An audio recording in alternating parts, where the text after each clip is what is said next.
दुःखद अशी घटना काल नसरापूर या ठिकाणी झालेली आहे आणि या कुटुंबाच्या मध्ये मी संबंधित जी चिमुरडी आहे तिच्या आई वडील आणि सर्व नातेवाईकांशी तपशीलवार चर्चा केलेली आहे आणि ती चर्चा अर्थातच कुठलाही फोटो किंवा व्हिडिओ न काढता त्यांच्याशी मी बोललेली आहे। किंवा सर्व जणांनाच मी ती विनंती केलेली होती। प्रचंड मोठ्या धक्क्यामध्ये हा परिवार आहे आणि लवकरात लवकर फाशीची शिक्षा होण्याच्या दृष्टिकोनातून कालच ॲडव्होकेट उज्ज्वल निकम यांच्याकडे या संदर्भात पाठपुरावा झालेला आहे की त्यांनी सरकारी वकील म्हणून भूमिका बजवावी। त्याचबरोबर बालहक्क आयोगाने जी एक जबाबदारी घ्यायला पाहिजे होती तसं त्यांना पत्र दिलेलं आहे, परंतु त्या पत्रावरती सही नसल्यामुळे त्या संदर्भामध्ये बालहक्क आयोगाने नीट सहीनिशी या केसचा पोलीस स्टेशनमध्ये जो क्रमांक असेल त्या क्रमांकाचा उल्लेख करून त्यानंतर त्याचा पाठपुरावा करण्याची जबाबदारी बालहक्क आयोगाची आहे ती त्यांनी घेणं गरजेचं आहे। त्याचबरोबर पुण्याचे जिल्हाधिकारी जितेंद्र डुडी यांनी सुद्धा या संदर्भामध्ये विशेष पोलीस तपास समिती SIT केलेली आहे असंही पत्र त्यांना दिलेलं आहे। त्याची प्रत आम्ही त्यांच्याकडून घेतलेली आहे आणि त्याचबरोबर संपूर्णपणाने पुढच्या प्रक्रियेमध्ये आम्ही त्यांच्या सोबत आहोत।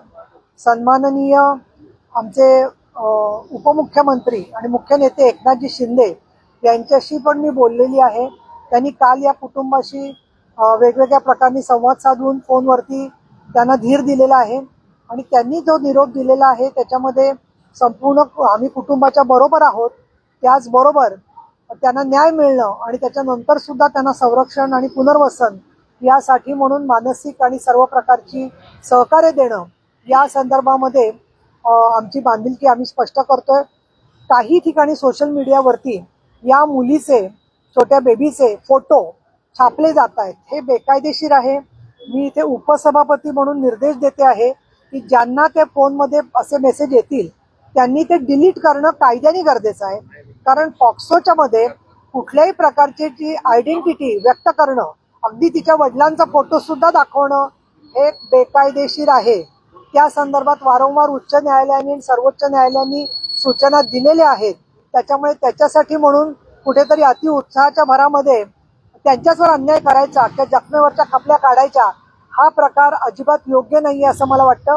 त्याचबरोबर या कुटुंबाच्या संदर्भातला जो तपशील आहे की ते कुठल्या समाजाचे आहेत आणि आरोपी कुठल्या समाजाचा आहे या आधाराने अनेक प्रकारचे लोक गैरसमज पसरतील अशा प्रकारचे विवाद जे आहेत ते उभे करतायत कळत नकळत, हे अत्यंत निषेधार्ह आहे आणि घृणास्पद आहे। कायम अनेक दशकं आम्ही काम याच्या विषयावरती करतोय आणि आरोपी किंवा तो गुन्हेगार हे कुठल्या जातीचे आहेत किंवा धर्माचे आहेत हे पाहून न्याय होत नसतो। माणूस हे सर्व सारखे आहेत या भूमिकेतून सगळेजण एकत्रितपणाने सर्व जाती धर्माचे लोक ज्यांनी पीडितांच्या कुटुंबापाठीच ते उभे आहेत हे आज चित्र आहे। याचा राजकीय गैरफायदा घेण्याचं काही लोक काम करतायत आणि कुटुंबाला तुम्ही आंदोलनात या असे निरोप देतायत। एवढी मी तर म्हणेन की एकदम ज्याला आपण म्हणू की नीचपणाचं कृत्य दुसरं कुठलं नसेल की जे दुःखामध्ये सापडलेले आहेत त्या परिवाराला आंदोलनात येण्यासाठी म्हणून सांगत राहणं हे या योग्य गोष्टी नाही आहेत। ज्यांना आंदोलन करायचे, ज्यांना आवाज उठवायचा त्यांनी ते करावं, परंतु परिवाराला त्रास होईल असं वर्तन कुणाकडूनही होता कामा नये। आम्ही तर कोठेवाडीच्या याला पाहिलेले की जे परिवारातले नाही आहेत असे लोक सुद्धा परिवारातले म्हणून जाऊन उभे राहतात। या गोष्टी ज्या आहेत त्या आम्ही प्रत्येक गोष्टीची स्क्रुटिनी करण्याच्या संदर्भात सुद्धा दोन्ही पोलिसांना, ग्रामीण पोलीस आणि शहर पोलिसांना सांगणार आहोत की याचा कुठेही गैरफायदा जो आहे तो समाजकंटकांनी घेता कामा नये। माध्यमांनी मोठ्या प्रमाणामध्ये याच्यामध्ये त्यांच्याकडे फुटेज आहे। कालच्या आंदोलनाच्या मध्ये यांचे नातेवाईक किंवा भोर आणि नसरापूर मधले स्थानिक लोक कोण होते आणि राजकीय लोक कोण होते ही सुद्धा सगळी माहिती सरकारकडे आलेली आहे। तुमच्या माध्यमातून त्याचं लाईव्ह फुटेज संपूर्णपणाने सरकारकडे आहे। त्यामुळे मला असं वाटतं की याबद्दल मी एका व्यक्तीचं कथन ऐकलं की तिच्या वडिलांना पोलिसांनी कॉलर धरली असा तो व्यक्ती काल एका वाहिनीवर बोलत होता। मी आज जेव्हा विचारणा केली तेव्हा अशा कुठल्याही प्रकारचं वर्तन पोलिसांनी दबावाचं किंवा अशा पद्धतीने कॉलर धरणं वगैरे केलेलं नाहीये हे तिच्या कुटुंबियांनी मला सांगितलेलं आहे। मला कोणालाही कसलं सर्टिफिकेट द्यायचं नाहीये, परंतु अशा परिस्थितीत असणारी अनेक कुटुंब मी गेल्या काही दशकांमध्ये पाहिलेली आहे। कोपर्डीच्या घटनेत सुद्धा काहीच झालं नाही असं जे लोक पसरवत आहेत त्यांना मी नम्रपणाने सांगू इच्छिते की कोपर्डीच्या घटनेमध्ये सेशन्स कोर्टामध्ये आरोपींना फाशीची शिक्षा झालेली आहे. त्याच्यानंतर ते उच्च न्यायालयात प्रकरण गेल्यावर कोविड काळामध्ये त्याच्या तारखा पडल्या नाहीत, त्याच्यात दिरंगाई झालेली आहे आणि त्याच्यानंतर ते प्रकरण सुप्रीम कोर्टामध्ये जाणार आहे. या दृष्टिकोनातून मला असं वाटतं की ज्या अनेक घटना घडलेल्या आहेत त्याच्यामध्ये अधिकाधिक शिक्षा झाली पाहिजे, परंतु घटनेच्या चौकटीमध्ये राहून काम करणं हे योग्य त्या पद्धतीने न्यायापर्यंत जाण्याचं महत्वाचं आहे. आज माझं सकाळी सदानंदजी दाते यांच्याशी बोलणं झालेलं आहे आणि हॅबिच्युअल ऑफेंडर लिस्ट म्हणजे ज्यांच्यावर वारंवार अशा प्रकारचे गुन्हे आहेत त्या देखील याद्या या त्या ठिकाणी असल्या पाहिजेत.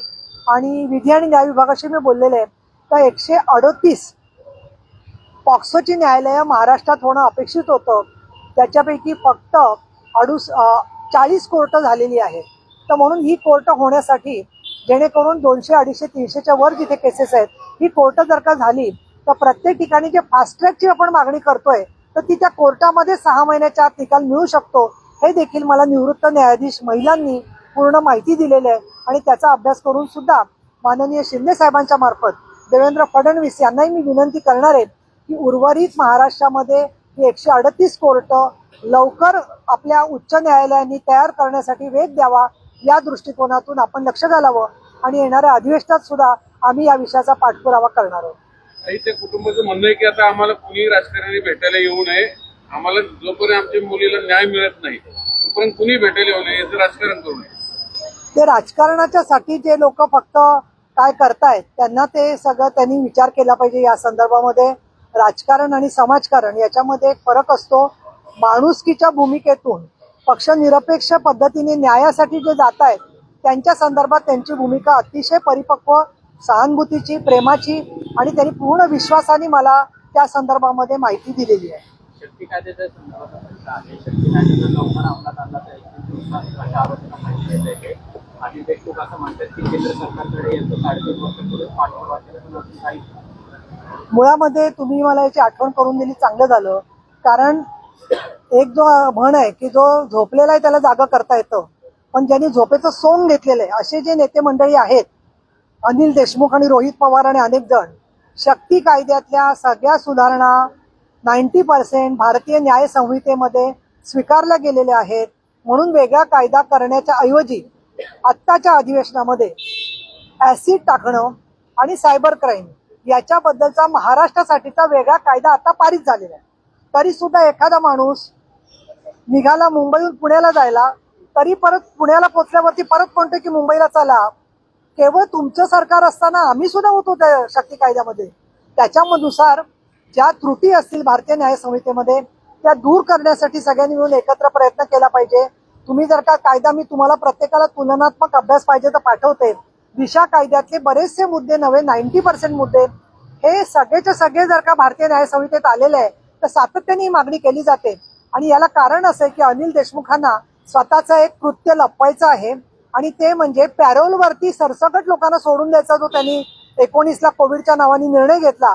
नंतर परत न्यायालयाला सांगितलं आमच्याकडे जागा नाही आणि अनेक लोक पॅरोलवर सोडत असताना माझं स्वतःचं लेखी पत्र आहे त्यांना की ज्यांच्यावरती बलात्काराचे गुन्हे आहेत, खुनाचे गुन्हे आहेत, असे गंभीर गुन्ह्यात असणारे लोकांना पॅरोलवर सोडू नका. तरी त्यांनी न्यायालयात बाजू मांडली की आमच्याकडे कशी जेलमध्ये जागा नाहीये. नंतर ते लोक पॅरोल संपल्यावर परत मी सभागृहामध्ये आठवण केली की तो पॅरोल संपलेत, आता कोविड गेलाय, त्यांना अटक कधी करणार. त्यावेळेला त्यावेळेच्या मविया सरकारने परिपत्रक काढलं की आता पॅरोल मधल्या लोकांना पकडा. ही यांची पॅरोलवर सोडण्याबद्दल प्रेमळ भूमिका आहे, त्यामुळे त्यांनी तर काहीच बोलू नये. ठीक आहे.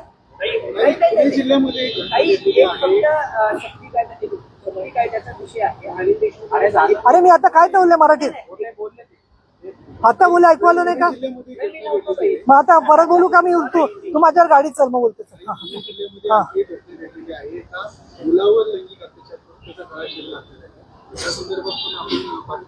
हो, मी आता इथून तळेगाव पोलीस स्टेशनला जाणार आहे आणि तिथे माळुंग्याच्या सगळ्या केसचा पाठपुरावा करणारे जे अधिकारी आहेत त्यांना भेटणार आहे. त्या केसची मी अतिशय गांभीर्याने दखल घेतलेली आहे आणि माहिती घेतलेली आहे. हे जे पीडित कुटुंब आहे ते महाराष्ट्रातलं नाहीये, परप्रांतातलं आहे. त्यामुळे ते बॉडी घेऊन तिकडे निघालेले आहेत, म्हणून त्यांना भेटणं शक्य नसलं तरी सुद्धा चाकणच्या ज्या नगराध्यक्ष आहेत आणि चाकणच्या नगरसेविका ज्या आहेत त्यांना मी तळेगावच्या पोलीस स्टेशनला बोलावलेलं आहे.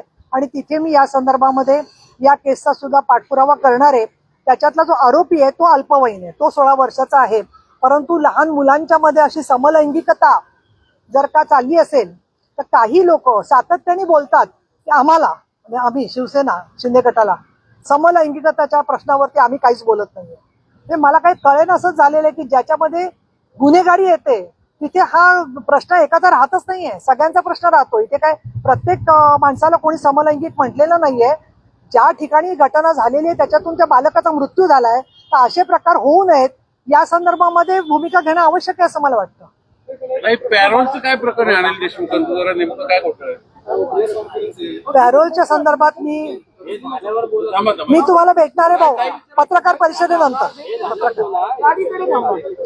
नाही, पॅरोलच्या संदर्भात पुन्हा मी मगाशी नाही, मुद्दा असा आहे की ज्यावेळेला कोविडच्यामुळे सगळीकडे संसर्ग थांबवण्यासाठी ज्या उपाययोजना केल्या गेल्या त्याच्यामध्ये हॉस्पिटल कमी पडत होती, अडचणी होत्या.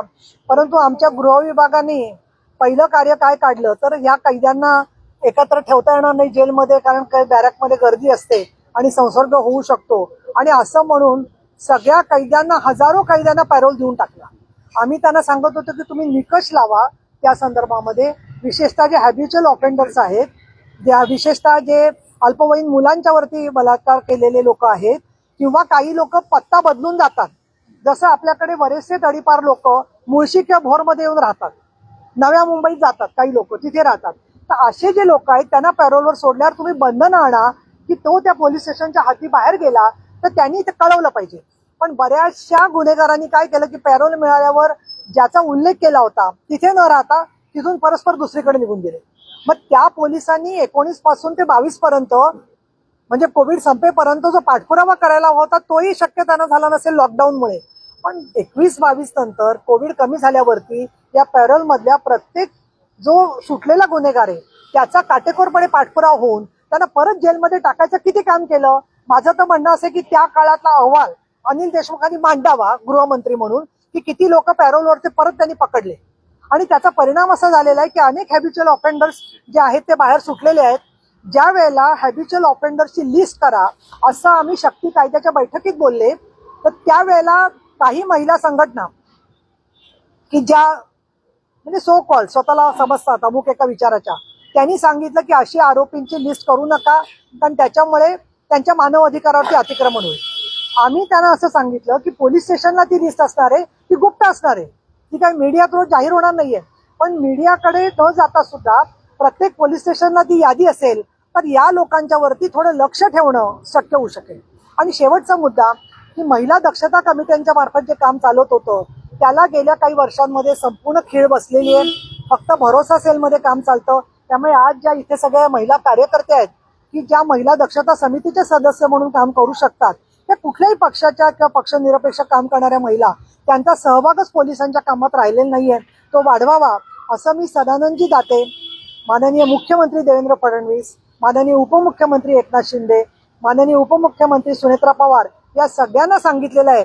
दुर्दैवाने महिला बाल विकास विभाग त्यांनी त्यांचं स्वतःहून पीडित मुलीचं आणि कुटुंबाचं समुपदेशन केलं पाहिजे, तेही स्वतःहून समुपदेशन करत नाहीत. त्यांची अपेक्षा अशी की पोलिसांनी आम्हाला कळवावं.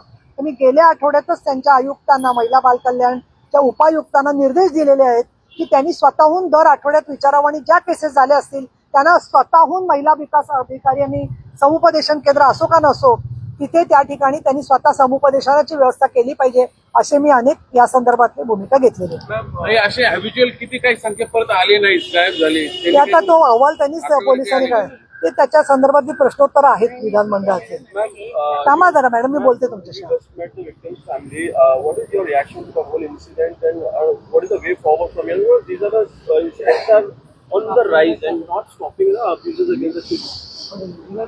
I had a very detailed discussion with all the members of the family, and I have explained them the future procedure because